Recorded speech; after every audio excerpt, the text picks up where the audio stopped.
teaser. I'm so excited for another. Is this too loud? No. Okay, I really am just loving the difference between us right now. If you're not watching this on youtube.com/Kelsey Darragh, I'm going to need you to just go over there for like 2 seconds Just so you can see the outfits we are fucking wearing. I am specifically dressed like this because I knew Jazzmyne Robbins, our lovely guest, was going to be on today, and I wanted to be as stylish as possible. So I'm wearing a Big Bird flamenco dancer Big Bird outfit. All we can say is yeah. And it's got rhinestones on the titties and the butt, and it's a thong in the back. Yeah. Is it? Yes, it is. Oh my gosh. Oh my god. Butt cheek straight up. Yes, and your eyeliner. My yellow eyeliner. You came prepared. For you. Thank you. I wasn't about to have the style icon of the century on my God. podcast and not dress like a fucking... I'm honored. And then your outfit. Yeah, is completely contrasted. total opposite. I'm an all black and a fuzzy hat. A fuzzy hat with 2 stars. Yeah. Did you draw those or are they stamped? Bitch, no. Okay. What they are stamps. You have stamped eyeliner stars, fake lashes, a wing that could literally slit my throat, kill me, bury me, a Sagittarius black dress. It is a mood over here. Yeah, we are definitely moods. But like I prefer that. Yeah. It's you. Yes. You're my friend, you're my homes, and I wanted this to be a ridiculously fun podcast. And this is not going to be like every other podcast I've done, ladies and gentlemen. No. This is actually a very exclusive episode because you're about to get a podcast that was once maybe going to be a podcast. Yeah, / a show, / a movie. / a TV show. Yep. Jazzmyne and I had been pitching this as a podcast, this episode we were about to do called Hoes Throughout History. Yes. And we wanted it to be a show where Jazz and I got together each week, and each week we would trade turns telling stories about like overlooked or underrepresented or misrepresented women in history that did hoishy things and give y'all a little history lesson. Yeah. And we shopped that for what, like a year and a half? We shopped it for a very long time. We had like, some bites, some interests. Some interesties. But nothing came out of it until we've seen almost every other popular woman do it. Literally, like 3 other podcasts has come out since then. Yeah, about famous historical women. And like, go off, go ahead, go do it. The more knowledge, the more power. But we're pissed it wasn't ours. We're just like, We're like, well, look at that. we were on to something. Yeah. But I don't think we're gonna get to make it unless this episode does swimmingly and someone wants to pick it up as a TV show. So if any of you producers out there are listening. Yeah. So the way this is going to go is I have picked a famous slut in history. Yes. And I am going to do a little story time and tell you. I am so excited. Like, you told me this was going to happen, but I one, forgot, and 2, like, didn't know how. But this is pure. I don't know what you're about to tell me. Right. No, you know nothing. I'm so excited. Yeah. So this is actually about a woman who we had in our pitch doc, but like you didn't actually research. Like you didn't know anything about. Yes. So I'm going to tell you her story. We're going to comment along the way. We're going to make comparisons to today's time. We're going to laugh. We're going to cry. We might fight. Who knows? This is the podcast that never was. Hoes Throughout History. Thank you. Like historic music. I don't know what historic music starts. Also, in case this wasn't clear when I said it, Jazzmyne Robbins is my guest today, aka Jazzmyne J, fashion icon, Instagram thought, BuzzFeed producer, Body Pause model, ASOS insider, whatever. You guys know what she fucking We're is. tired. We're tired already. This is the story of Mata Hari. Okay. Lay it on me. Okay. This is kind of like drunk history. Like, I don't even know how to fucking start this. All right. So this bitch was born in Deutsch. She's Dutch. She was born in Holland in 1876. Not important, but she's a Leo. Yes. Just so you know. It is Leo season. It's fucking Leo season, wow. bitch. I'm a Leo. So on theme. You are August 16. definitely a Leo. What gave it away? This fucking feathery costume. Everything. You are such a Leo. So I guess it is important that you know her energy is Leo. Yeah. That it is important to the story. Definitely. So her name was Marguerite or Margareta, or there's a couple different pronunciations of her name before she was Mara Harty.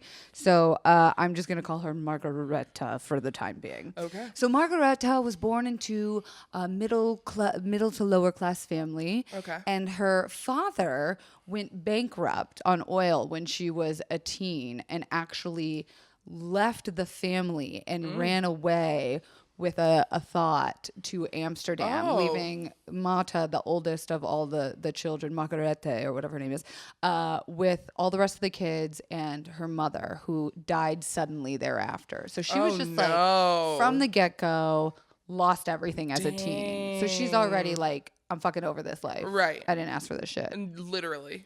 So she was sent away to become a kindergarten teacher. She figured that was the best thing for her life to come back into, a positive place. She's like, I've been taking care of kids for the last how many years? I might as well keep doing it. Exactly. And get paid for it. Yeah. However, she was shortly banned from the school after she fucked the headmaster. You know what? I would call that making moves, personally. And that's what I think this moment in her life was, right? She's under 18. She's made this power move with her sex, and she's realizing that she has maybe this is her first foray into power over men. Yeah. Go off. So she didn't become a kindergarten teacher, to say the least. I hope the sex was great. Maybe. Yeah. We'll never know. So she's 18, right? She decides that the school teaching life isn't for her. Insert character, this is his real name, Rudolph McLeod. Okay. Rudolph McLeod was a soldier who wanted a wife, and Rudolph's sisters were jokingly you should put an ad in the paper. He took that seriously because when he was coming home from war, he was like, I need a wife. Wow, like Billboard Dad. Exactly. I just watched that. I feel like I need to run through all the Mary-Kate and Ashley movies. They're all on Hulu. Are they? Yeah. Hulu or HBO. Wait. HBO wouldn't carry Mary-Kate and Ashley, they so wouldn't. Hulu. Do they stand the test of time? Oh, yeah. Are they just as good? I literally just watched Billboard Dad. Who they have plays Passport the dad to in Paris. that? I don't know. Someone who looks like Bill Nye. Bill Nye I have tea about, but I don't know if I should share it. Oh. He's kind of a dick. I'm not that surprised. Yeah, you figured, right? Yeah. Okay. Whatever. Moving on. So Rudolph McLeod and his sisters put this ad in the paper, and the paper ad reads, he was looking for a cultured young lady with a decent appearance. Okay. So he's setting the bar very low. Yeah, and she's like, I look good. I've fucked a few men. Yeah, I know what I'm doing. So she was like, hell yeah, I'm apply for this guy to be his wife. And they meet, and apparently it was love at first sight. Beautiful. Because they were sending letters back and forth to each other. Oh. Is that guy still sawing? Yeah, he is. My neighbors are sawing wood right now. What should we do? I guess we should just talk louder than the wood sawing. Okay. I'm sorry, listeners. This is the life of Hollywood. It truly is. We are in the middle of Hollywood. Also, I usually film these at night, so they're not there. But because we're doing this in the afternoon, he's just a man trying to make a living. Yes, and we'll let it go. We'll let it go. It's not that loud, honestly. Okay. Let's hope people can't hear. So Rudolph McLeod and our girl Margarete are super duper in love, and they actually have 2 kids together, which they named Norman and Non. Like Naan? No, like NON. Oh, like non. Okay. So she's raising 2 kids, and she gets fucking hella bored of being a mom real fast. And so during the day, she would go out into town and leave the kids with the sitter, and she would kind of go look for life and entertainment and excitement while Rudolph McLeod was off going and doing military duty type shit. Okay. When she was out one day after she left the babies at home, she went and saw exotic dancers. She found out about the art of strip teasing, and she saw that, and she was like, oh, this is mine now. This is exactly what I've been missing in my life. Wow. This is what I want to do. And I don't know if you've ever felt that way. When was the first time you ever saw strippers? I still haven't been You haven't been to a strip club? Yeah, I'm trying to think of. I've been to like the one here where they can't get fully naked. Oh, so like titty bar? Yeah, I guess I've only been to places where you can't get fully naked. That's not a strip club. Okay, so I mean, I guess it is. I don't want to like say that that's not what that is, but right. It's not the full experience. No, I haven't had like full frontal. I was like dancing on stage when I was like 15 out of boredom in Florida. You were wild. I was not a good kid. Which I don't know how, like, you're wild now. I'm pretty tame. Compared to what you were. I'm pretty tame. I cannot. I just put on these sunglasses that are... You look like Lady Gaga. Thank you so much. Is this outfit Jazzmyne approved? 100%. I just got so hard. Do you feel good? I feel amazing. Good. I That's wish all I that could matters. wear this out to like Chipotle, but I feel like I would just get stared upon. You probably would, but honestly, you can take it. Challenge yourself. Okay. Challenge accepted. So back to our girl. Oh, yeah. So she sees exotic dancing for the first time and she's like, oh my God, I want to do this. Okay. She goes back home and finds out that the nanny has poisoned her children. What? Here's the tea. What? Here's the fucking tea. Turns out the nanny had a vendetta against Mr. McLeod because Mr. McLeod was a soldier. And apparently he, as a soldier, had like imprisoned the nanny's lover. And so the nanny specifically got hired so that she could hurt him and poisoned the children. And Norman, the boy, died. This is fucked up. Insane. Wait, Quickly. but how weird is it that like this woman applied to be a wife and then this nanny applied to be a nanny just to poison his fucking kid? Out of vendetta? Like that's some fucking vendetta. And honestly, your lover was imprisoned, not murdered. And you're going to go and murder Kill a baby? Child. I wonder if she originally applied To be the wife? to be the wife. Ooh, and then was like, she didn't get picked, so Yeah. she stuck out for nanny duty. damn. That's a true crime podcast right there. Wow.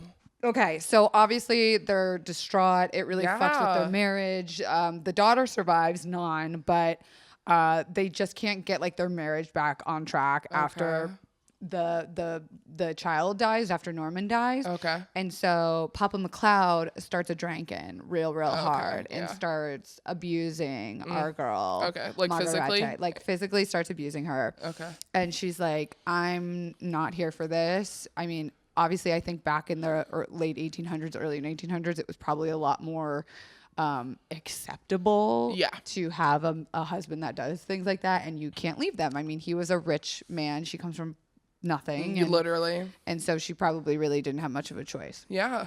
Wow.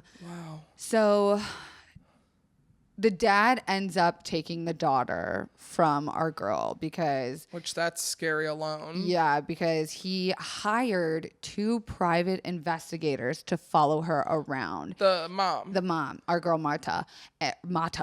And it turns out when she would be going on her day trips into town and going and watch like the strip teasing and finding entertainment, she was also having a bunch of affairs.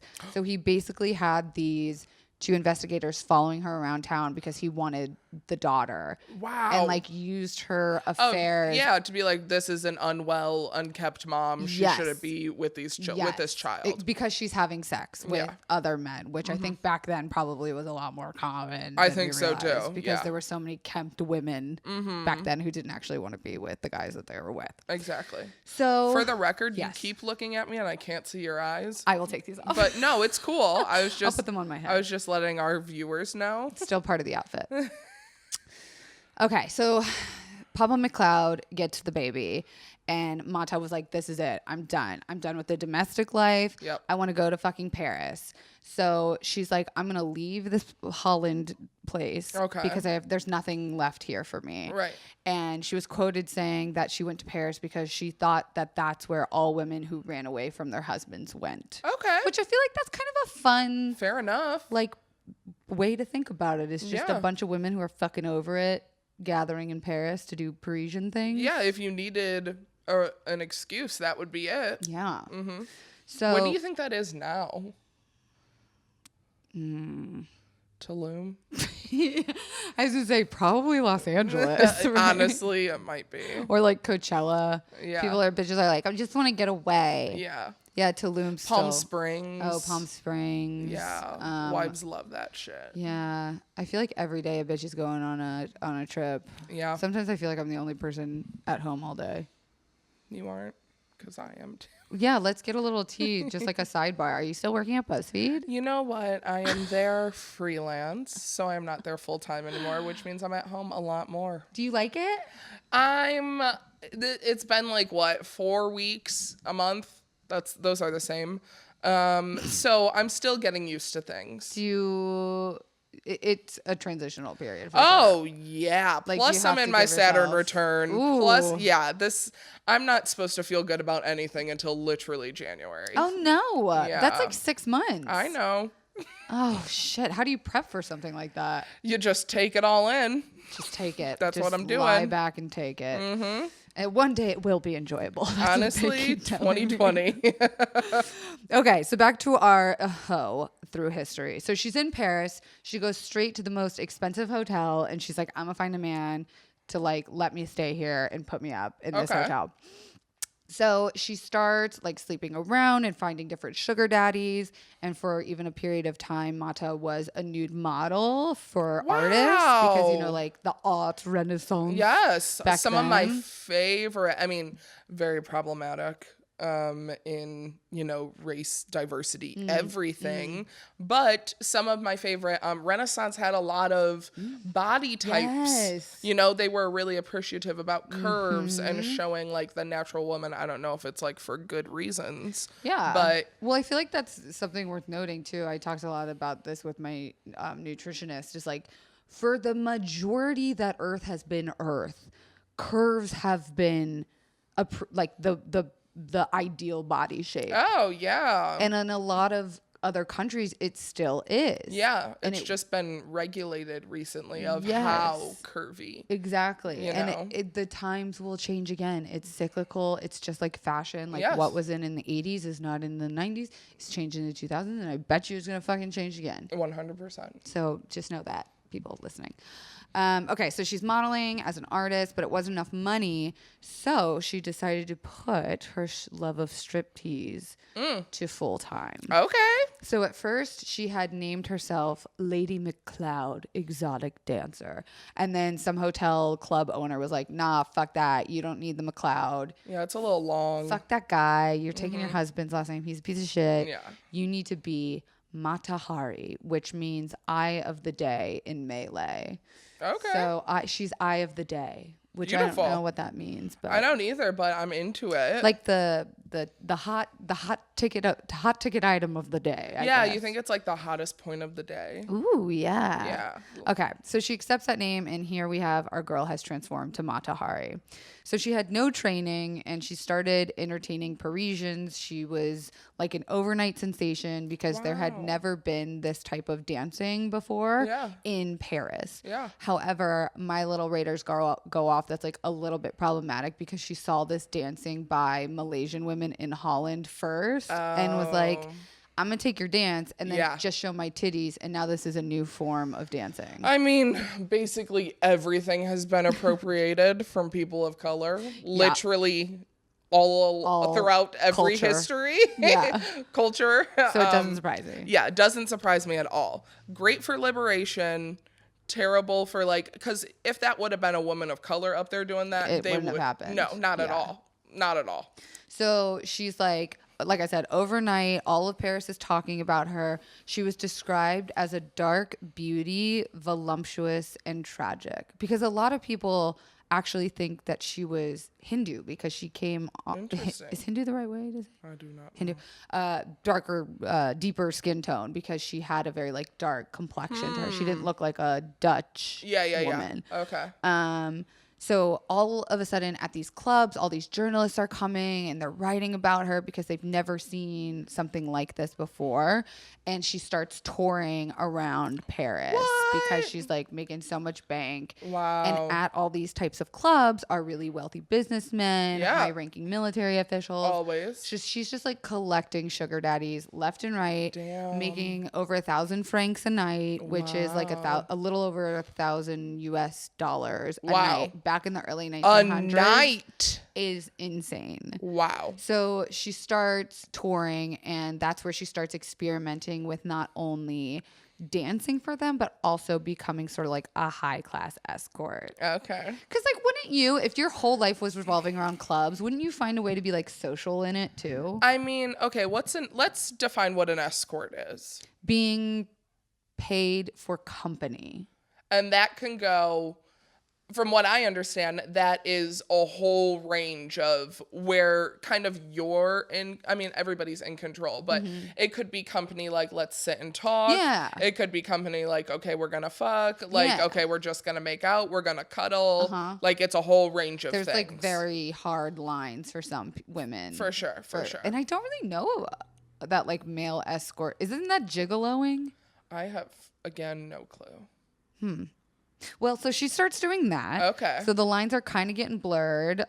Which, wait, to my point was, I mean, if you're going on tour and you're being like just, not just, but doing, you need like, what's the next step? Yeah, she's we like, all get to that what point. What other hoe things can I add to my resume? What am I going to do in my career? And she's like, okay. Bored. She got bored of being a mom real fast. She got bored of being a wife. She's like, I'm going to get bored of just dancing around. Exactly. So she's like, what else can I do? And like I said, I feel like if your whole life is clubbing, like, you know, a lot of people get wrapped up in the nightlife scene. First starting off as like a bottle service girl. Then they get promoted to like a manager or what are those people who like stand outside and hand you flyers? Like recruiters, you know what I mean? What are those called? Oh, this is going to This is Confidently Insecure, the podcast where we're absolutely sure we don't know everything. And right now we don't know what the fucking word is for... Like, promoter. A promoter. Yes. Okay. So we know the stages of like nightlife in 2019. So back then, this was like the logical next step for her. Yeah. And she's like a sexual woman. She's not afraid to use her sexuality to make bank. Go off. Yeah. So we support this. Yeah. Fucking... You can't really hear it when we talk. Okay. So she's like touring around. She starts getting like a bunch of artist people on her side. Like they think that this is a form of art. Yeah. Which it is. Totally. It is. Like dance, I feel like gets run over a lot as being art. Yes. Because it's just like movement. Oh my gosh. Somebody, I don't know if I'm going to say her last name correctly. Paris Gobel.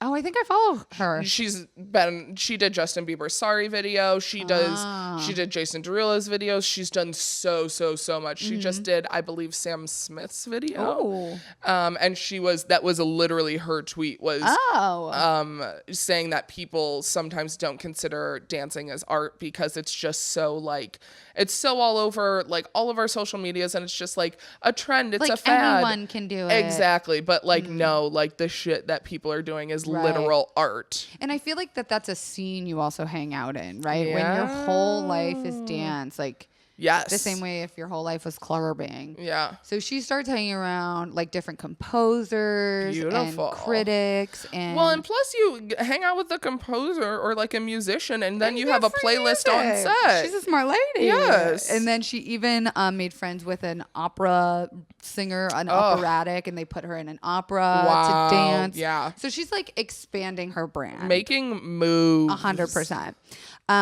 Some journalists had quoted saying that she's totally naked with jewels and pieces of cloth draped over her. So she's like a stripper, but like I said, she just like took some music and added titties. Yeah, yeah. So she had powerful men supporting her at this point. She became like this high-class escort. Even the Prince of Paris gave her emeralds and a horse. Wow. He gave her a horse, which reminds me, and I think I said this once on a Jolt Chat, that my dad used to be in the horse business, and when him and his girlfriend broke up, he gave his girlfriend a horse as like a breakup gift. Oh. What? What would you do if someone gave you a horse? I'd be pissed. Honestly, where am I going to put this? In Paris in the 1900s, where's the bitch got room for a fucking horse? Interesting. That seems like I a guess, burden. I guess it's a sign of love, right? If you have enough money to take care of that. Do you think she could sell it? Probably what she did. Yeah. Honestly. I mean, other than like it being a form of transportation. Maybe it's like a car. Yeah. Maybe it's like buying a bitch a Yeah, Lambo. yeah. Oh, so this like YouTube video title would be like, bought a bitch a horse, 21,000 francs, not clickbait. Yeah, and yeah, it yeah. would be her like Yeah. riding around town to her like art class. Yes. On a horse. Yes. Okay. We believe we're fine with that then. Yeah.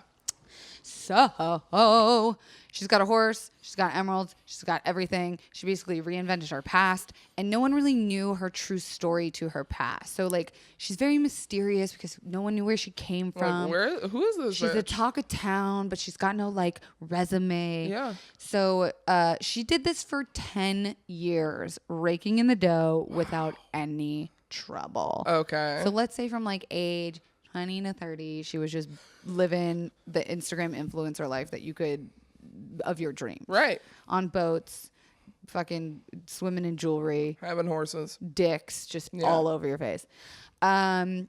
But shit. Bring in the trouble. was about to go down, Jazz. Yes. Oh, you knew the story couldn't go great all the way. Exactly.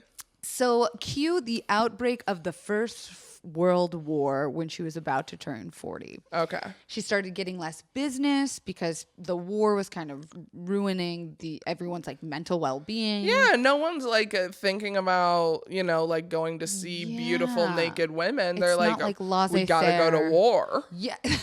I gotta go fight for my fucking country. Right. I can't fuck now. People say that like the war and the decline of her beauty as she aged was like reasons for her going broke. Okay, that second part's a little Hashtag ageist. yeah, just Like women in their 40s can't be strippers yeah, apparently. and they're beautiful. Exactly. So, yeah. So guess what? Our girl Mata Hari got kind of broke.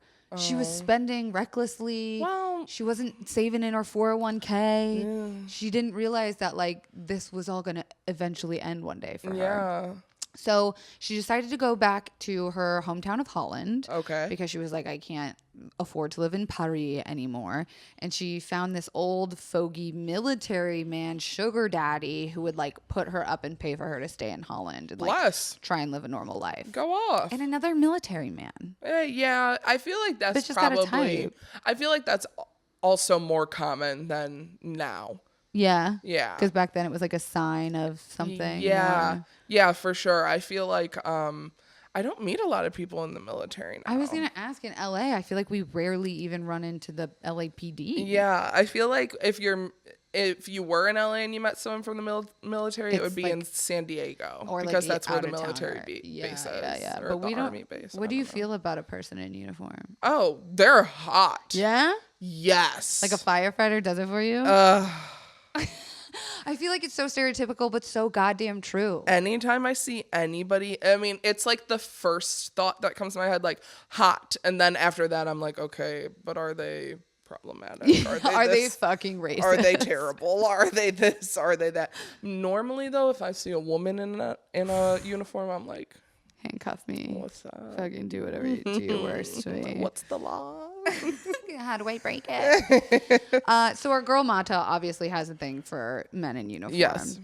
And she's back in Holland, so she's back where she started, right? Like full circle, back in her 40s, back in Holland. All right. But she doesn't have love. She doesn't have her daughter. She doesn't have really anything to like go off of. And so her 17-year-old daughter is living in Holland, and apparently she tried contacting her, reaching out to her, but the daughter supposedly didn't want anything to do with her because she thought what her mom did for a living was shameful because she's like this famous exotic dancer now. Well, yeah, and she's been living with her dad. The douchebag. That's probably been like, your mom's this, and this. This is why she left you, this.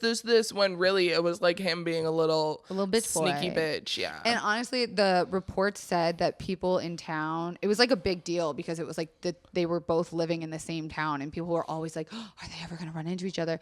And reportedly, journalists had said that they would see the 17-year-old daughter walking back and forth in front of Mata's house, like trying to decide whether or not to go in. And she never went in. Wow. Isn't that kind of sad? Yeah. Like she was like, I'm almost an adult. I want to form my own opinions. Like I want to get to know my mom, like without the influence of my dad's opinion of her. And then she never went through with it. Damn. That's weird.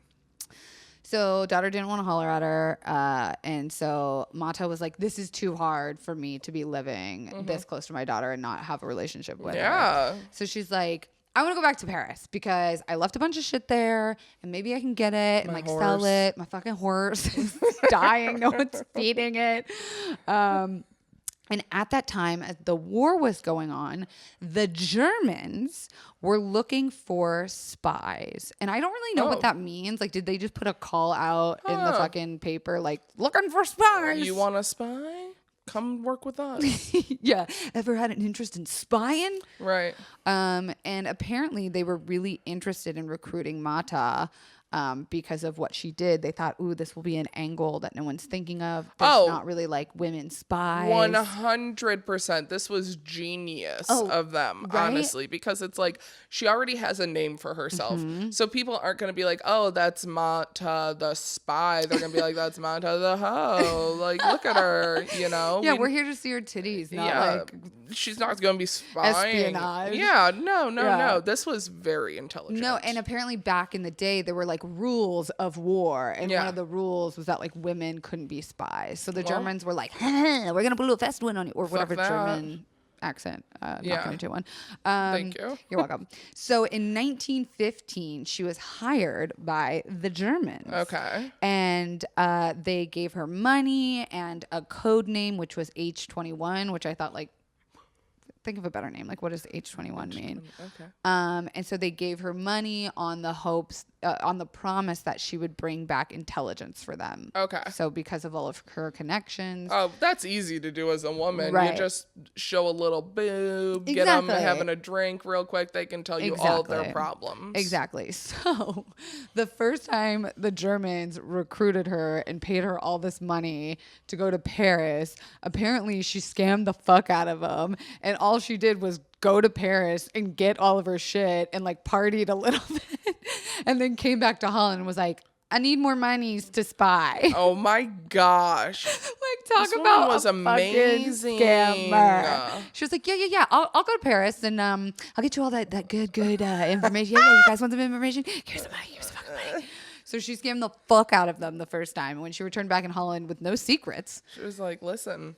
She was like, I need more money. I need more money for more secrets. And they were like, you got us the first time. We're not going to just give you money. We need you to go to spy school. Okay. So she went to spy school in Germany for a whole 8 days.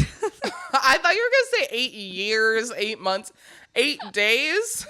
We're like, all right, you can do spy breakdown. All of spy school apparently in 8 days, and she trained with the highest ranking intelligence spy officers that Germany had to offer. And apparently they condensed this Rosetta Stone course down to fucking 8 days. Okay. So she's sign me up. She's officially a fucking spy after going to this classes apparently. Okay. So straight from spy school, they sent her right back to Paris, and the war is like in the midst of being wary as fuck.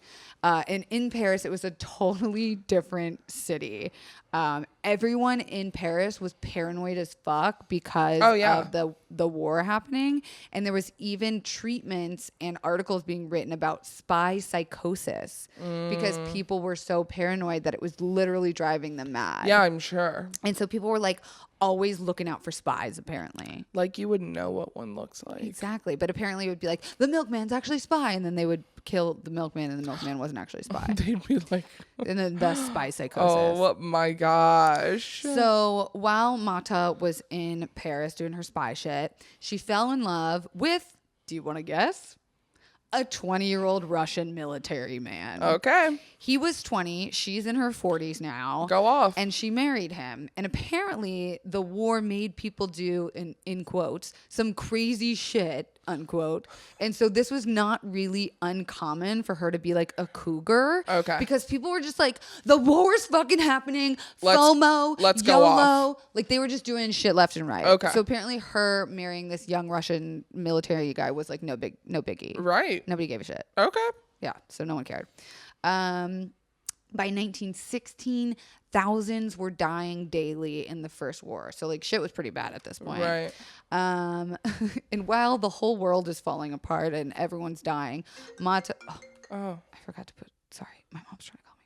So while the whole world is falling apart and shit, Mata's like, you know what I want to do? I want to go visit a French spa town because I'm stressed the fuck out. Go off. So there was a little French spa town and it was close to a military zone. And so you actually had to get special authorization from the French military to go visit a spa. Okay. Which seems like super extra. It seems extra, but not really. You don't think? Yeah. For example, I just went to San Diego the other week and I Googled the nearest Starbucks. And this nearest Starbucks was on base for the military. So I had to cross over all of these people that were like holding guns, asking me why I was there. And I was like, I just wanted a Frappuccino. Oh my God. And so I obviously turned around. I didn't think it was scary. Oh. I mean, they're just like doing their thing, you know. They weren't like, what are you doing here? Oh, no. They were very nice. But you needed like permission. So yeah, because back in 1917, a bitch rolling up in a goth outfit really could have been just there to terrorize. Tragic. Yeah. So Yes. they were just doing their job. yeah, so Okay, so I we're hear not it. that weirded out that she had to get a permission to go to the spa. Yeah. So enter character Ladue, which could not be more French if we Ladue. fucking tried. Ladue was a high-ranking French military official. So now we have right. the Germans versus the French. She was already paid by the Germans. She like scammed the fuck out of them. Now she's in France visiting the spa, and this Ladue character was like, I know who Mata Hari is. Okay. I think she's a fucking spy. And he wants to expose her as being a German spy. And his plan on exposing her as a German spy was to hire her to be a French spy, which to me makes no fucking sense. Well, I mean, the only sense that it makes is making sure that that the ball's in your court. Oh, so like having the enemy close. It's taking full control. So Like she's when you think you're being nice and but the other person's like, nah, we really ain't cool, but I'm gonna let you think you're cool. keep your enemies close. So she's literally like double teaming the spy game. She's a fucking double agent at this point. She's Yes. like, I just came to get a mud mask. Now I'm fucking working for the French. Right. Too. And I'm Dutch, so why do I care who wins this war? No, she doesn't care. My husband's Russian. I really don't give a shit. Right. So she's like, I'm really just here to take money from whoever is offering it. So if this Ladue character is going to give me money, I'm going to take it from the French, but like not enough to feel bad. Like not like I'm dicking over the Germans, just a mere 1 million francs. That's what she took. She took 1 million francs, which is equivalent to about 1.15 million US dollars. Back in 1917, this bitch. This woman was what? Like, is that called extorting? Probably. Yeah. So this was the stipulation. They were going to give her the 1.15 million USD / 1 million franc in promise that she was going to have an affair with that German prince that gave her the fucking horse. Okay. And she was like, yes, no problem. I've got this. I will do it. Here's the kicker. She was never fucking the prince. Never. She like made it up. She was like, I fuck him all the time. This is no problem for me. This is easy money. I'll just go back over. But she was never ever fucking the German prince to begin with. So our little scam in Mata Hari was like, she's like, okay, I'll do this like prince scamming thing for you, but I just got to go back to Holland real quick to like get my stuff. And as she's traveling back to Holland, she gets stopped by the French military. And they're like, you're super suspicious. Like, you're charming, but you're super suspicious. She's like, I'm a spy. She's like, I'm a spy for you guys. What do you think? And they're like, we don't believe you. We need to double check skis. And she's like, I swear to God, I'm on your side. So they're like, we need to send you to Spain to like make sure and question you. Wait, they need to I guess there was like a French military base in Spain that they were like, you can't go to Holland. You got to go to Spainsies. Okay. So she goes to Spainsies and they're like interrogating her and stuff. And they're like, I promise I am one of you. I won't go home back to Holland. I'll go straight to Germany to sleep with the prince to show you all we're all good here. Yeah. So like I swearsies. Watch, here I go. He's like, I'll go fuck right now. Yeah. I'm realizing I also said the Prince of Germany and she had actually gotten the horse from the Prince of Paris. Yeah. Sorry, I confused those It's two. okay. It's okay. So this is a new guy. Okay. Yeah, This is a so new this guy. is Prince of Germany, and she's like, "Oh, I know the Germans because I was a spy for them once." Oh, Not telling you okay. that. Okay. So horse guy was actually Prince of Paris. Okay. So to win over the German prince, she let him play with her feet. Apparently, That's it. German homeboy had a foot fetish, and that's how she got into his chambers. So this woman is just like getting millions and being like, lick my toe. Yeah, and the German prince is like, gladly. Wow. So- Are you into feet stuff? I've never been into feet stuff. Here's the thing. I actually have a findom right now who sends me money for me to send him pictures of my feet. I'm sorry, what? I wasn't going to talk about this episode. I was actually going to wait and like interview him and do it for another episode, but fuck it. This guy DM'd me on Instagram and was like, please let me send you money. I want to send you money. Tongue emoji. Can I see your feet? And like, just kept, for like months he's doing this. And finally yesterday I'm taking a shit on the toilet and I was like, nah, fine, fuck it. And I'm like, okay, fine, you can send me money. And he immediately cash apps me $100. $100. And I was like, okay, fine. And he was like, I want to send you more. Please tell me I can send you more. Oh, you're so sexy. And I'm like, Do you watch Euphoria? yes. This is Exactly what's happening. And I'm like, fine, I'll allow it. You can send me another $100. I'll allow it, you bitch. But that's what he wants, right? That's his kink, is to be like told. Wow. So he sent me another $100, and What have you sent him? I haven't sent him my feet picture yet, but that's what I'm gonna probably send him next, is a picture of my feet. What'd you send him first? Nothing. He's just sent me $200. I know. So I'm not saying I'm not Tahari, but like, I cannot believe this. I can't believe it either. I was literally like, you're a scammer. And then the money deposited into my account. And I was like, well, I'm going to wait until this processes before I talk to him again. And it did.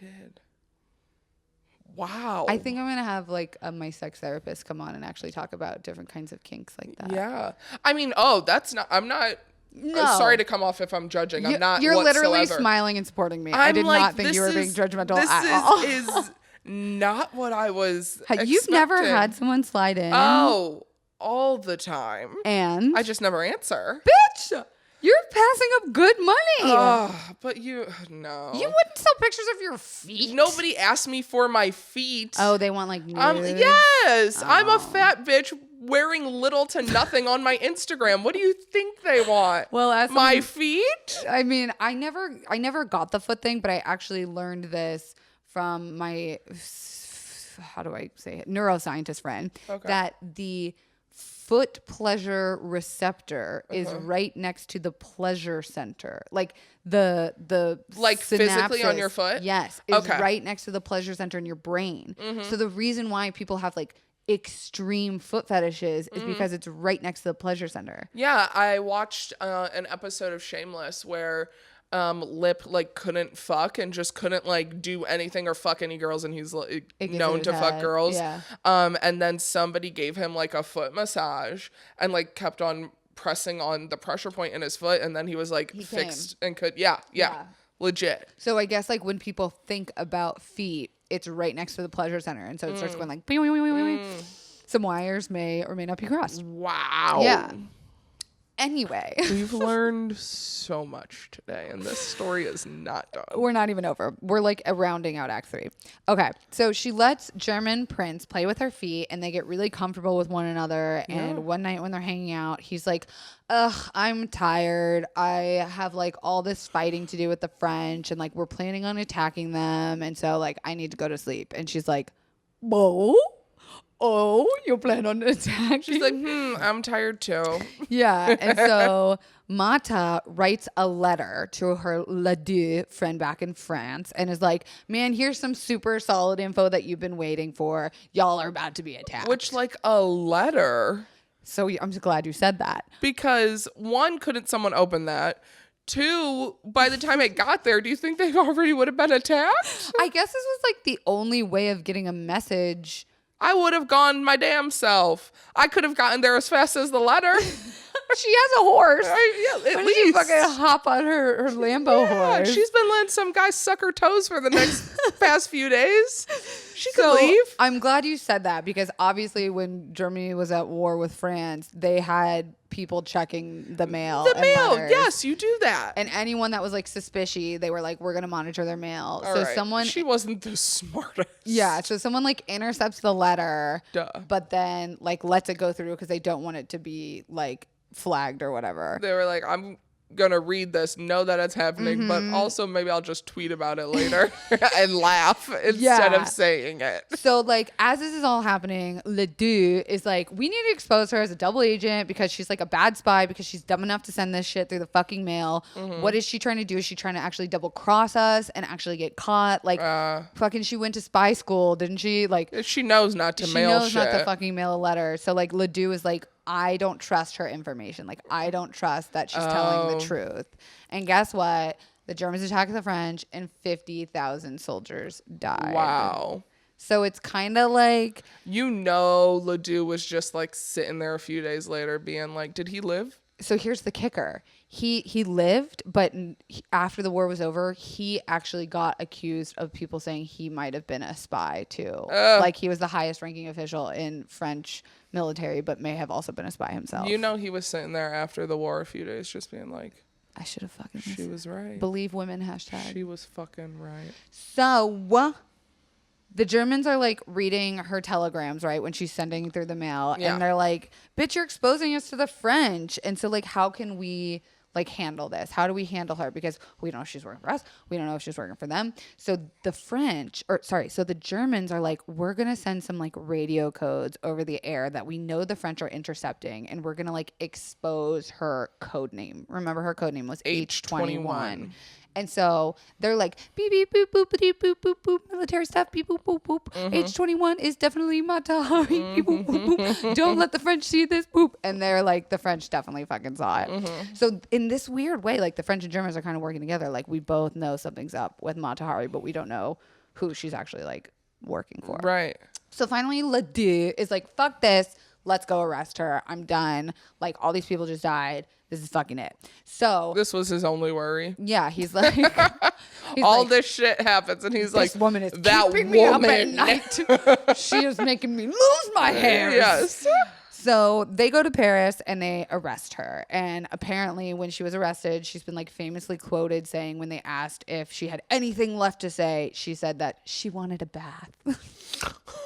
So like before being thrown in prison and back in 1900s was like vile and vermin and like the plague. She was like, yes, can I have the bath before I go? So standards. She's a clean hoe.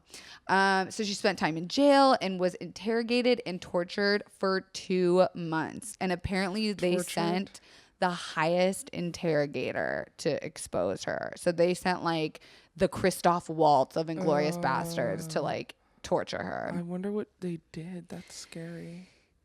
Apparently she was like in terrible conditions already. Like it was already really bad. And this interrogator would talk to her pretty much every day. And they like sort of weirdly became close. Oh my gosh, not again. Because A, she knows how to work over a military man. Yes. But B, because he's like talking to her every day, hearing her life story, and she's like exposing her past while she's being interrogated. She's like, my kid has been poisoned. Yes, I was beaten. My dad ran away when I was a teen. And so this guy is kind of like humanizing her and feeling for her. And he was quoted saying that after all the men he's ever interrogated, she was the strongest and most dangerous and clever spy he's ever met. Yeah, probably. So he couldn't like be nice to her, but he was like, you're a bad bitch. Yeah. Like you have my respect. Yeah. So she's like fighting for her life in jail, and she's writing letters to the French captains being like, this is wrong. You guys are wrong for this. Like, I'm getting sick in jail. I'm coughing up blood and no one cares. And I'm getting depressed and I'm going mad. Yeah. And here's the kicker. After being interrogated for 2 months, she never confessed to working for the Germans. Really? She like stood strong the entire time. Damn. Until that high investigator boy who has become close with her was like, look, we have these intercepted telegrams from the Germans about you talking about being age 21. We know you're age 21. And she's like, all right, fine. You got me, kinda. I'll tell you the truth. Mm-hmm. But she didn't tell them the truth. What'd she say? She kind of lied these. She said when she was living in Paris, the Germans came to her and offered her 20,000 francs to collect some info when she went over to France. And she was like, well, I have all these furs that I want to pay for to be like shipped back and forth. And I could use the money to transfer my expensive furs. So she's telling the French interrogator, she's like, I only took the money for the furs. I wasn't really ever going to give them any information. I just wanted money for my furs, which like hashtag rich people problems. Yeah. And at this point, she's basically exposing herself, just explaining to them, like, I was just taking money from whoever was offering it, really. Right. Like, you guys were dumb enough to give me money. The Germans were dumb enough to give me money. I'm just rich and look at you all now. Ha, ha, ha, ha, ha. So obviously this did not satisfy the French. And they were like, bitch, you're going to trial. And you're going to be accused of being a spy against the French and working for the Germans. Okay. And she's like, this is not the outcome I hoped for. No. I didn't want Where's my trial. fur? Where's my fucking furs? And I never got a bath. But if you think about it, in reality, she like never actually was a spy for the Germans. Like the only info she ever gave was from that prince to the French. Yeah. So like technically, even though she accepted money for them, she was never really like a spy. Yeah. They like paid for her to go to spy school for 8 days. And they paid for her to travel back and forth from Holland, but she never actually worked for the Germans. Okay. They were just paying her. Yeah. So technically, they were wrong to have her fucking in jail. True. So she hires this like really good lawyer who failed at defending her pretty much. Of course. Because even though he was the best lawyer in town, apparently he was not actually a criminal lawyer. Like he didn't have a criminal license. Also, like no man is gonna defend properly the woman that's been like. He was like, I got this. Don't worry. You're exactly. Gonna get off. No problem. I do this all the time. He wasn't about to save this. No, woman. He wasn't shit, apparently. Yeah. And the French had like fought for it to be a private court hearing because the public was all over it. This was like a sensation and all the papers were writing about it. So the public actually, like, we don't actually know what was said in that court hearing because it was all super private. Secret. Okay. Super secret. At one point, Mata Hari's little Russian husband was interviewed, and guess what the bitch did? What? I don't know her. I don't know her. He straight up was like, no me gusta. Wow. Doesn't speak English. I don't know what you're talking about. Wow. I'm Russian. I can't help you. Wow. So they come back to Mata Hari and they're like, yeah, your little husband, your little bitch boy betrayed you. And she was like, oh, hell no. And busted out a bunch of their love letters and was like, really? I have fucking receipts. So I don't know what happened to the husband, but the fact that he tried to even be like, I don't know her, he's super canceled. Wow. Like, what do we learn here? Jeez. Never trust a man. Never. Ever. I mean, since you opened up with her dad ran away. I think we got that. So she's like, okay, fine. I guess I fraternized with the enemy. Like, if that's what you're going to charge me with. Yeah. Whatever. Fine. And they were like, great. The sentence is death. And she was like. How old was she? Not great. I think in her 40s still. Okay. So. At her closing statement, when they were like, okay, you're going to be death, like, you're going to be death as fuck. Do you have anything to say? This is what she said. I love officers. I would rather be the lover of a poor officer than a rich banker. I like to compare the different nationalities. I only feel in love with these men, not because of their personality, but because of their duties. Okay. So the way I tried to like dial this back was like, okay, she basically is like refusing to give in to what they want. She's basically saying, like, I'm using these men as props and not as people. Yes. Like, I'm still playing you all for dick. Yeah. And apparently the courts were super pissed that she was never apologetic or never had Yeah. remorse. And she was like, bitch, I love having sex with these officers. I played y'all. Right. And she like never cried in court or Really? in jail. Like she never showed weakness. Damn. So she was really like trying to twist it. She's like, if y'all are going to put me to death, I'm not sorry. I'm not sorry. Wow. So she was ultimately also blamed for the death of 50,000 French officers. No, she actually told exactly what happened. The man didn't believe her. Why this is ass backwards. Yeah. She didn't do anything. And here's another weird thing. They didn't want her committing suicide in her cell before they did the like firing squad, because that's like what the punishment was, is death by firing squad. So they had 2 nuns staying with her 24/7 in her cell as like little watchdogs. She probably hooked up with them too. She became very good friends with them and even danced for them. Yes. She did a fucking striptease for 2 For nuns in her jail cell. Not surprised. So like to the day that she died, she was still doing a striptease. Damn. Like talk about fucking commitment. Yeah. So on October 15th, 1917, Mata Hari was shot by firing squad in a forest on the outskirts of Paris. This bitch refused to have a blindfold and refused to have her hands tied to the stake. So she just fucking stood there like a boss bitch. Wow. One of the firing squad members who had been interviewed said she was standing so still and calm and courageously, it made us shake.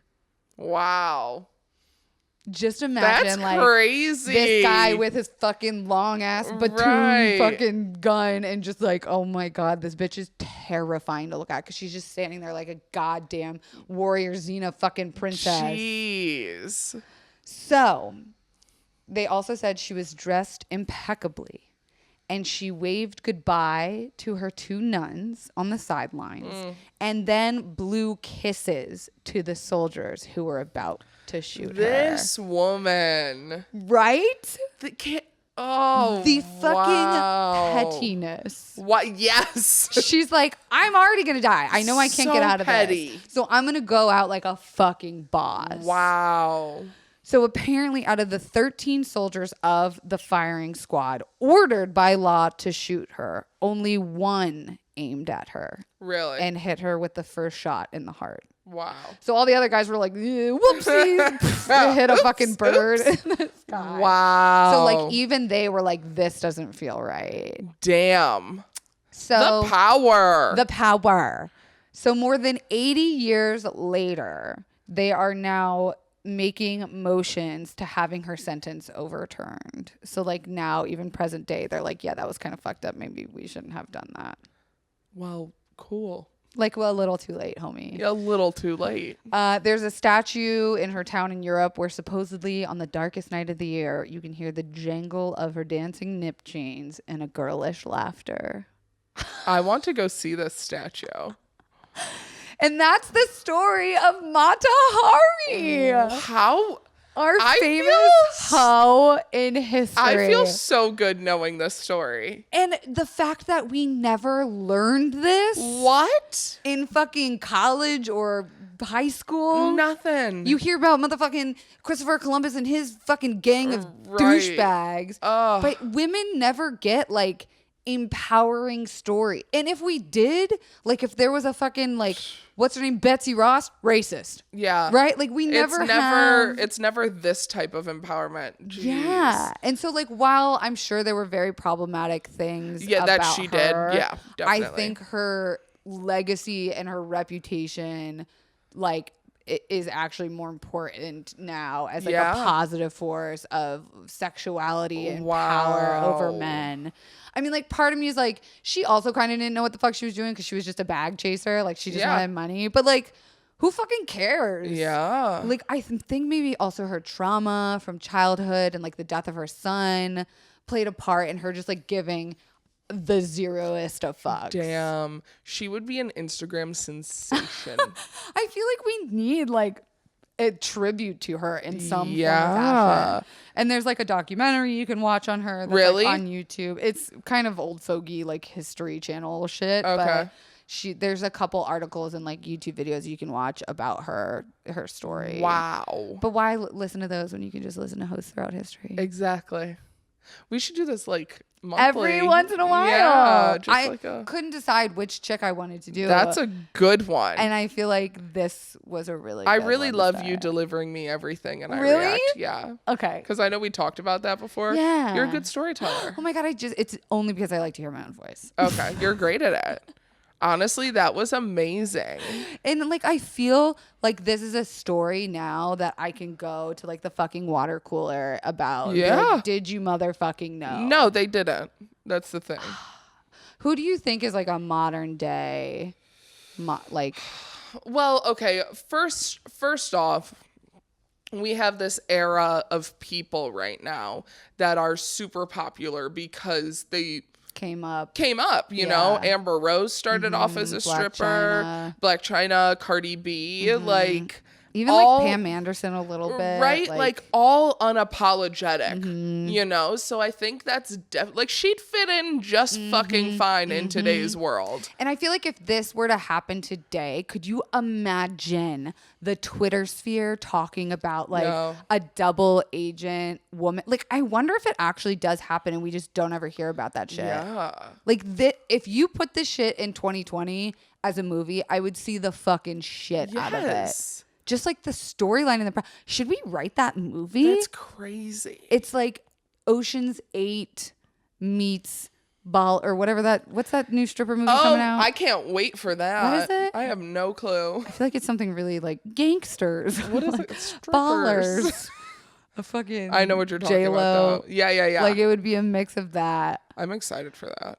And me fucking too. Yeah, that's gonna be good. I mean, talk about a roster. I know. I hope I'm invited to the premiere. If you go, can I be your plus one? I doubt I will be, so you look into it. Okay, we'll both look into it. Guys, all you have to do is ask for things that you want in life.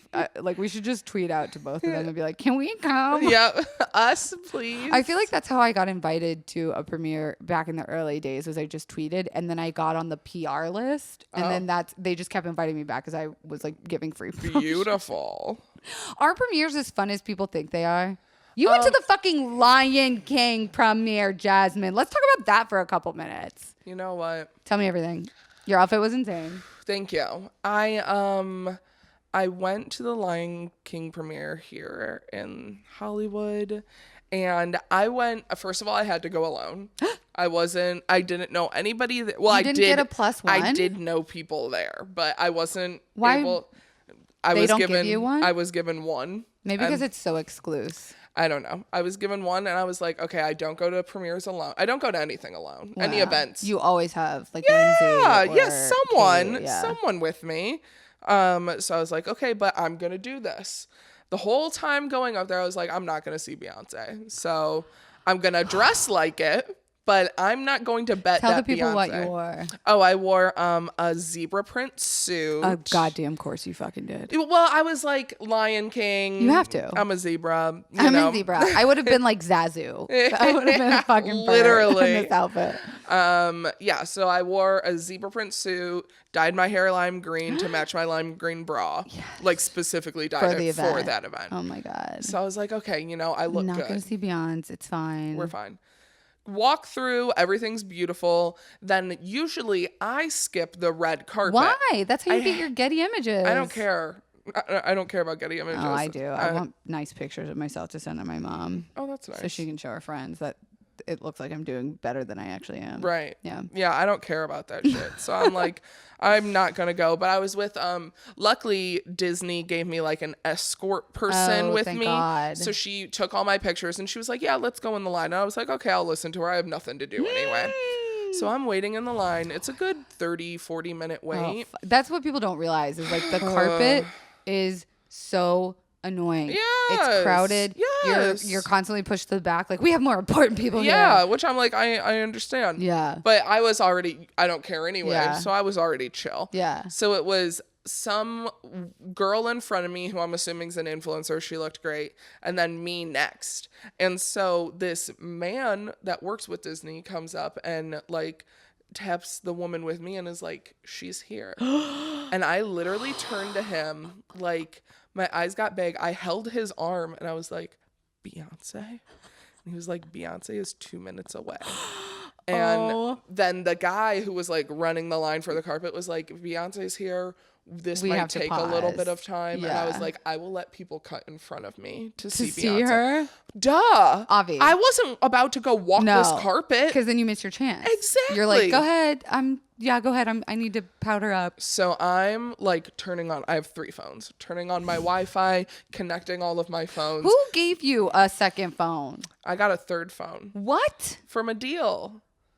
Oh, I do Instagram captions, which you're on to now. Yeah. For my stories. Yeah. I do that. Oh, I love that. Clip-o-matic. Yeah. You do closed captions. Yes. So I do closed captions on my iPhone because that's the best app to do it for. And then I take photos with one phone and then I make calls on the other phone. Oh. Yeah. So is one a better phone than the other? Like one has a better camera? This, my Android has the best camera. Let me see. 10 times. Oh my God. Let me make sure. There are no nudes? Let me make sure. Like popped right up. Look, there fucking is. Let's see. Oh my God, the outfit game is so strong. Yeah. Scrolling through Jazzmyne's goddamn. This isn't how it is on iPhones. No, you're right. Not Let me at see. Let me see the camera. Like I wanna like see myself. Okay, let me see. I'll be the judge. Oh yeah, this is great lighting. Yeah. My skin looks so smooth in this camera. There you go. That's for you. Thank you. Okay, so you're waiting for Beyonce. So I'm turning on all my phones. Yeah. A minute and a half, minute 45 go past. Beyonce walks in. Oh. Walks up to Normani. My God. Didn't know it was Normani until that moment.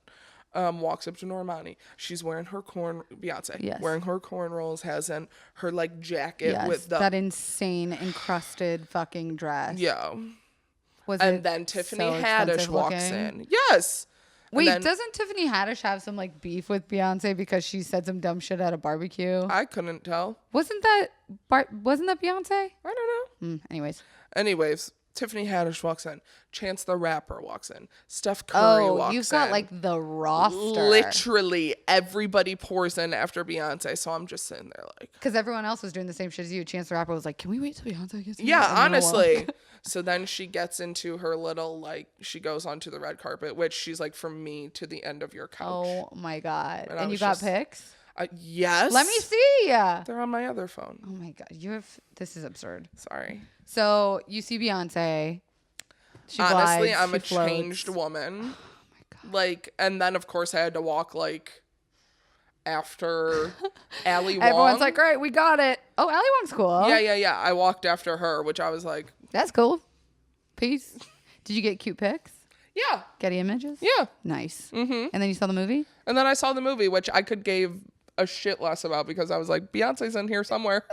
I saw the movie. Yeah. Lion King's my favorite Disney movie from childhood. How'd you feel? Oh no. I liked it. I will preface with that. I didn't realize how simple the story was. Honestly, okay, things that I did, I didn't care to see this movie, to be honest. You're like, I want to see Beyonce. Exactly. But it was near shot for shot. Oh, it definitely. I was blown away by that. It was so realistic looking. Billie Eilish and Seth Rogen stole the show with their little bits. Yes, I also liked whoever the bird was. Zazu. Stephen Cole. I know. Yeah. No, John Oliver. That was my favorite character. He was great. My nickname growing up was Zazu. My mom calls me Zazu. That's cute. Because it was my favorite movie. I will say, hearing Beyonce's voice took me out of it. Oh, 100%. You were like, that ain't Nala, that's Beyonce. She would be like, Simba, no, don't do that. And I'm like, that's Beyonce. I was like, yeah, that's Beyonce. I could even believe Donald Glover as Simba. Yeah. I was like, he embodied this like playfulness. Oh, and, 100%. But then apparently I've heard through the grapevine that they were just so thankful to have her that she would do a movie like that, that she got zero direction. Oh, I'm sure. Like she came in and was like, I'm going to record a couple lines. And then she was like, that's it. You're welcome. Yeah. That's how it is. She can. She can do that. Oh, absolutely. What are you going to say about her? You know, I think everyone should go see it though, because if it'll be nostalgic as fuck. Yeah. And the music of hers was incredible. It was way better than I expected it to be. Yes. And I'm sure the premiere made it that much more fun, that much more special. Well, and then afterwards there was the party. Didn't see Beyonce again, but I Probably saw didn't like go. Yara Shahidi. Oh, she's my love favorite. her. She's so funny. She has a podcast with Nicole Byer. Yara? Maybe. Who does she have a podcast with? I don't know. Oh, okay. Anyways. She's on Grownish. That's where I watch her. You had done a podcast with Nicole Byer. Yes, I really have. want Nicole Byer to come on this. Oh my gosh. Tell her to be my friend. Oh wow, I almost just picked off my lash. How dare you? Let's answer a fan question before we wrap this up. Oh. I put out a call for like, what do you guys want me to ask you? And they were all the same. And so I'm just gonna ask you that. Where do you shop? How do you be so confident? Confident. Yes. It was all about where do you get confidence, and I feel like you've probably answered this question a multitude of ways in like a million different interviews. Yeah. But like, let's just get it over with, because I know so many people wanted to know. Like, you are confident as fuck, and oh my God, are you deep throating the microphone? Yes. Someone gift that for me, please. Do you wake up every morning and you just have like sunshine coming out of your butthole? And I'm like, No! I'm fucking Jazzmyne. I wear cool outfits and I help people be the best selves, and that's my fuel. Man, no. Especially this past month. I have had terrible mental health issues. But But it can't always be. How happy. do you manage? It can't always be happy, or it can't always be sad. Both. Yes. That's so true. It can't always be the worst, Yeah, but it can't yeah. always be the best. No. Like, it has to be one or the other. But do you, like, when you post, you look so fierce and confident. Do you feel like even on a bad mental health day, taking photos makes you feel good? Oh, yes. I was just thinking about this yesterday, actually, because I've been really addicted to sleeping with my significant other. Not a bad thing. But, like, at night, like, Yeah. literally, like, falling asleep Yeah, with someone. yeah. And I'm like, That's I need not to healthy. chill. I Well, need to chill. I feel that, like, that comfortability, but Yeah. then, like, you also need to not ever be, like, codependent. Exactly. Yeah. And I feel like with how bad my mental health has been, I've been leaning on them And a that's lot. okay. It's For only been sure. a month that you need that. For sure. So it's Yeah. not bad, but I'm like, You see, recognize the get pattern. yourself. So last night I was just taking like little pictures and like dancing. Nobody's gonna see it, but I liked to do it. Right. Like, I felt good. Yeah. And I've been vlogging a lot for no reason. Oh. Just because like I'm not finding it comfortable for me to write things down. And typing things makes me feel Like like it's work. business. Yeah, I hate that. So I've just been like vlogging my feelings for Aw, no reason. I love that. I'm not gonna do anything with them. Maybe. But I could. Are you but going to start a channel? Everyone wants No. to know. You're not. No. I said the same exact thing, and then I just couldn't not make videos a little bit. I know I want to start a channel, but the actual like even labor not even that, just like the expecting like every week. output. It's a full-time fucking job. Yeah. And you don't, I mean, I don't know if I'm exposing your truth here, but like, you don't want to be a fucking No. producer. No. You want to be like a creative director and fashionista. Yeah, it's like I would probably do it for like a year, but even what I'm doing now, like I work freelance for ASOS, I work freelance for BuzzFeed. It's enough. Which is both like not full-time but not part-time. And then I do my own influencer stuff. Like, It's enough. I have like 1.5, 2 jobs. Yeah, no, full-time jobs. It's enough. And I think the other part too that like we don't take into account is that like we don't just wake up like this. No. Like, we also have to put in time, effort, and money into like beauty regimen. Yes, And like, even yes. if that's part of your job as like a fashion icon, Yeah. it's still fucking work. It's still work. Even like how I like with ASOS, I have to post a picture a day. And it's like, it doesn't seem like a lot, but You're that's oh, like, no problem. exactly. That's like 30 minutes you're on your phone, like trying to make sure, like putting the out an ad for lighting, somebody, putting you the know? outfit on. And it's great. I love Yeah. it. But we can't just be like, oh, posting a photo. Like, That's easy it. squeezy. Like, yes, it is way easier than a shitload of jobs I've done and a shitload of So jobs that it's are also out you there. don't feel like you can complain. Exactly. And it's that thing. Who's calling? Do you need to answer? Sissy. No. Who's your background? Solange. Wow, doing a pole dancing class. Yeah. Amazing. But okay, confidence. Honestly, like It's a mixture of things. Yeah. 1, a mixture of faking it till you make it. Abso-fucking-lutely. 2, a mixture of just fucking believing in yourself and not giving a shit what people think. Which is harder. It's so hard. I feel like even I'm someone who also gives no fucks, Yeah. but I find myself being a very data-driven person. Yeah. And I'm like, ooh, let me look at like how this posted or this interview or this like podcast episode, and I analyze the fuck out of it. Yeah. And I realize all of that worry is stemming from what people think about something I'm doing. Yeah. So even though I don't care what I look like or what I'm posting or the jokes I'm making, there is a form of me that cares so much because this is our fucking job. For sure. And it's also like, you just gotta really like, you just kind of gotta know it's in you and you have it regardless, which is some days a lot what I struggle with. Like some days I'll be like, wow, you are the ugliest thing to ever walk this earth. And then I'll see like a picture that I posted 2 days ago and I was like, well, I was You're hot like, 2 I days really am ago. that bitch. That's still Why me. don't I think that now? Nothing has happened in 48 hours. Why don't I think that now? I feel like people also need to know this about you, that, and I learned this when we were like pitching the podcast, is that we would talk about how different we actually are when it comes to like sexuality and being sexual beings. Yeah. That like just because you're really comfortable in your sexuality and you don't mind looking like a hoe doesn't mean that you are a fucking hoe. Oh, yeah. Like, I feel like I'm someone who walks it and talks it. Yes. But you are someone who walks it and like doesn't give a fuck if you talk it to. Like, Yeah. just because you're thoughty on the gram doesn't mean you're doing that shit in real life. And not that one way or the other is the right way, Yeah. but like you can be both. Yeah, and you can be neither and you can be all. And, I don't know. I just feel like when it comes to confidence, it's something you really got to focus on. You really got to focus on with you. And you can't be, because a lot of times I see like younger people messaging me like, oh, I want to wear shorts, but my mom says stuff or my family says stuff. Like, you just got to fucking do it. And like they'll get over it. And even if they don't, you have to know that you're in a different and better place than where they are. because- Anybody who is critiquing you, Yes.